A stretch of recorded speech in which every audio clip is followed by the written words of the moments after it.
या प्रॉपर्टीबद्दल माझ्या बायकोनी मला इंटरनेट थ्रू कळवलं आणि जेव्हा मी प्रॉपर्टी बघायला आलो तेव्हा दोन गोष्टी मला खूप पटल्या. एकतर लोकेशन आणि बॅडमिंटन कोर्ट.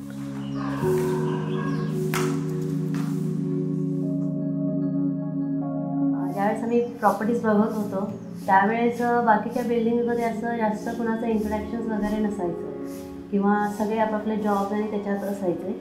सो इथे ज्यावेळेस पाहत होतो त्यावेळेस थोडंसं छान वाटलं की थोडंसं सगळे इंटरॅक्ट होत आहेत, थोडंसं फ्रेंडली वाटलं, होमली वाटलं. It was an impulsive buy.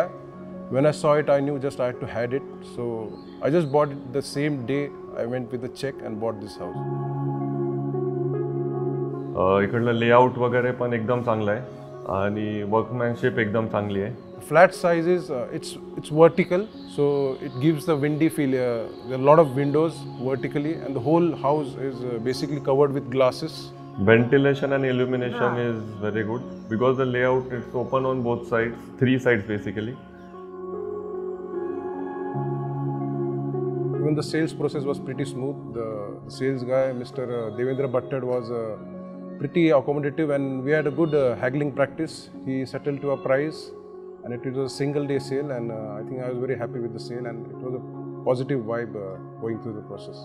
They were always helpful for whatever suggestions or whatever little changes we wanted, and overall the building has come up very good. The quality is very good. So another reason for buying this house was it is centrally located.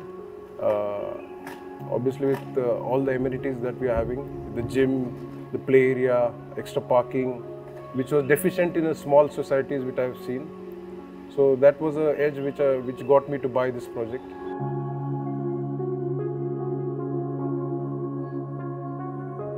आणि आपण हे पण बघतो की पार्किंगचे बरेच issues असतात, पण इथे पार्किंग पण एवढं व्यवस्थित प्लॅन केलेलं आहे. आमच्याकडे पझल पार्किंग पण आहे आणि स्टॅक पार्किंग पण आहे. आणि पझल पार्किंगमुळे काय होतं की you don't have to wait to take the car down and then remove the car. With the puzzle parking you can remove the any car at any time. So that is very convenient and it saves a lot of time. या प्रॉपर्टीची आणखी एक दोन गोष्टी सांगायच्या झाल्या तर पूर्ण ग्रीनरीचा व्ह्यू आणि ॲग्रिकल्चर कॉलेजचा मोकळा परिसर. आमच्याकडे 2 टेरेसेस आहेत. One is landscape which we can enjoy, we can have small parties. आणि दुसरं जे आहे त्याच्यावर आम्ही टेरेस गार्डनिंग करतो. सध्या आपण मार्केटमध्ये ज्या व्हेजिटेबल्स म्हणजे मिळत आहेत त्या फार पेस्टिसाइड्स आहेत. सो इथे आम्ही टेरेस गार्डनवर ऑर्गॅनिक व्हेजीस ग्रो करतो आहे. सगळे मिळून एकत्र येऊन हे भाज्या वगैरे लावतात. कुणी टोमॅटो लावतं आहे, कुणी लिंबू, कुणी शेवगाच्या शेंगा. त्यामुळे आम्हाला ऑर्गॅनिक खायला मिळतं आहे. आणि असं सगळं झाल्यामुळं सगळे एकत्र येतात, इंटरॅक्शन छान होतं आहे. They are like family.